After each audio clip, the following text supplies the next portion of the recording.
So I just finished watching The Mandalorian Season 3, and it was pretty bad.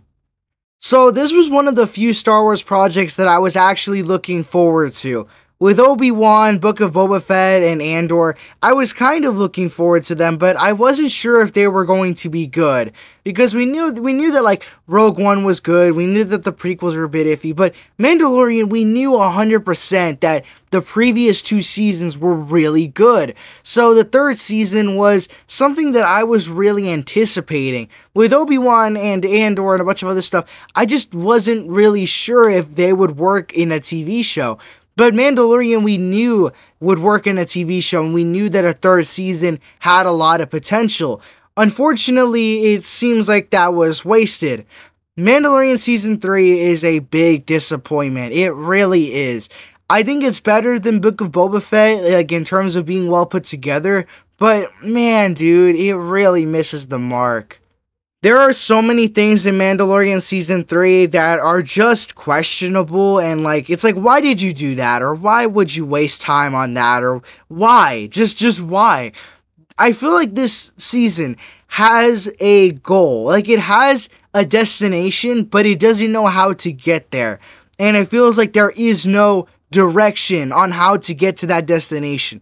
Obviously, the destination was reclaiming Mandalore and, uniting the Mandalorian tribes together. We knew that what the destination was going to be, but the journey to that destination was not at all good or not at all satisfying. There were some episodes here and there where I was like, yeah, you know what, that's fun or that's good, but it really wasn't as good as the other seasons. There's a couple episodes where I'm like, you're wasting our time by that point. Like with the other seasons, like season 1, right? Season 1 was obviously inspired by like the Man with No Name westerns, the Clint Eastwood westerns. Obviously, it was inspired by those. It's just this cowboy who goes around on different planets or different towns and goes through one adventure to the next, And season 2 had a little bit more of a goal with trying to get Grogu and reuniting him with the Jedi. This one, I feel like, had a clear goal, It wasn't like season 1, where season 1 was just kind of like, okay, let's do adventure after adventure and have some fun. Here it was like, okay, we know what we need to do and we know we have to do it, but it feels like there's no direction to that. It really doesn't feel like it. Like in the other seasons, I was fine with like wasting our time because I was having so much fun with these random man with no name, man with no face adventures, Here, I'm like, why are you throwing those episodes into a story that needs more story? There needs to be more of a constructed story. This isn't the season to waste our time and to give us a bunch of episodes about random adventures. Season 1 and 2 were purposely made to be like The Man with No Name, or just, an adventure, have a fun westernish adventure. Here it really does feel like they're wasting our time when we know we have bigger fish to fry, bigger things to do. There are some episodes in here where I'm just like, you're wasting our time, man. There's an episode that has a bunch of celebrities in it. There's like Jack Black and Christopher Lloyd, and Christopher Lloyd is always a plus in my opinion. He was actually like the best celebrity in that episode. But like when you had Jack Black and other celebrities, it felt so off. And like that whole episode, aside from maybe the ending of that episode, that whole episode felt like a waste of time. The ending was like important to the story, but man, it felt so awkward. It felt like I was having some kind of dream. Like that's how weird and like random it felt, There were some episodes that were pretty good though. There was the one where they have to rescue a bunch of I think it was like, I don't know how many foundlings. I thought it was a couple, but maybe it was just one. They have to rescue these foundlings from this like nest, and I thought that was kind of cool. I felt like it mixed the Mandalorian, like the classic formula of the Mandalorian, the Man with No Name thing, and I feel like it mixed it well with what the current story was having. But after that, it really did feel like, I was like, what are we doing? Like, what are we doing here? You know what I mean? I also feel like this show is more of a Bo-Katan show than a Din Djarin show. First of all, Din gets kind of nerfed in this season. Like, remember at the beginning, he was like disintegrating people with his rifle and stuff, and he was like not unstoppable, but he sure was one tough bounty hunter. Now he feels a little more nerfed, I'm not gonna lie. And like, I don't think this is even a Din Djarin show anymore. One, they nerfed him a lot, and he does do a few things here and there, but it feels like a lot of the focus was given to Bo-Katan. And I have not finished watching Clone Wars. I have a lot of things to do, so I don't really have a lot of time to watch all of Clone Wars, but I will eventually. But I haven't watched Clone Wars, so I don't know much about Bo-Katan, but I know the basics of her story. I kind of know what her story is, that, you know, she failed Mandalore.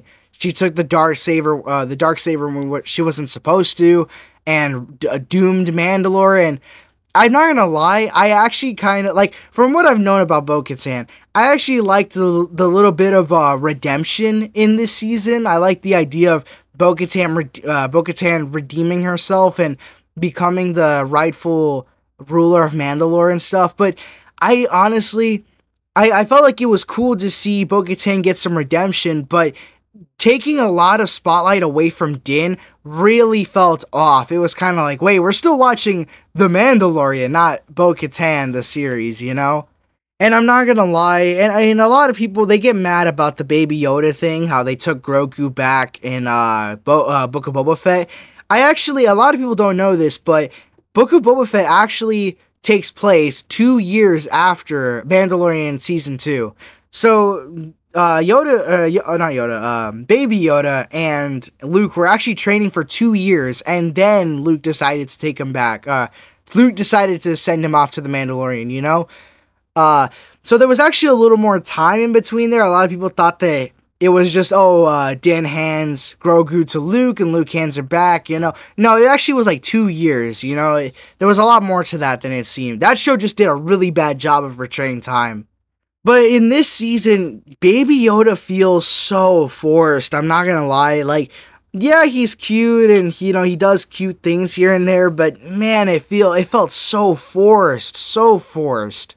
I'm not gonna lie, like, Baby Yoda doesn't even do a lot of things in this season. He only does a few things with his Force powers, and I'm surprised, like, he was with Luke for 2 years training. How did you not learn more Force abilities, you know? And, like, in this season, he doesn't really do much. He kind of just stands around, or he does something cute, but it's not the same kind of cute in The Mandalorian Season 1 and 2. Here, it's a lot more like, it felt like marketing. It felt like Disney was really screwing around with this and trying to put Baby Yoda where Baby Yoda doesn't belong, you know?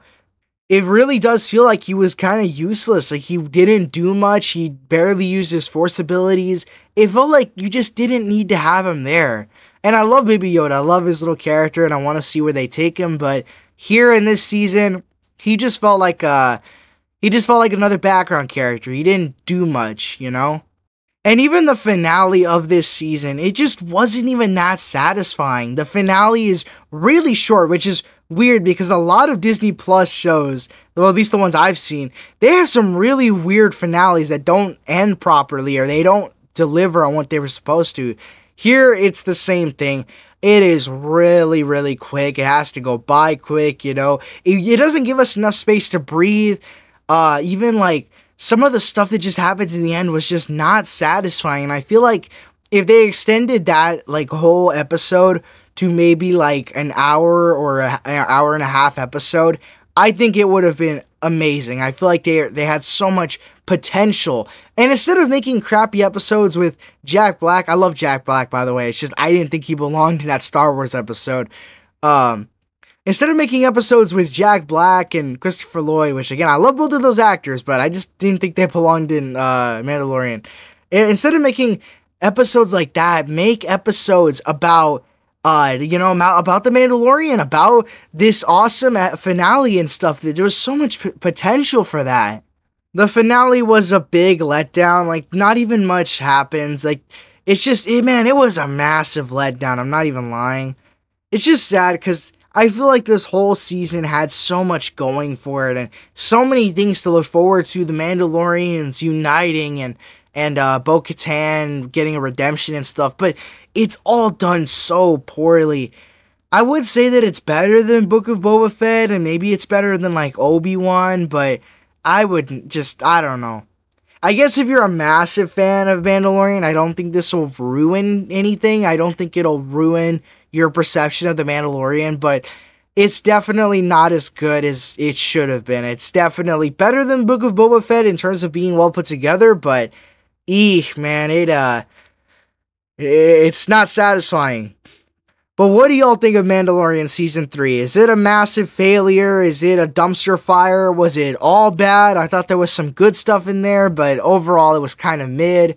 What do y'all think about Mandalorian Season 3? I'd love to know in the comments.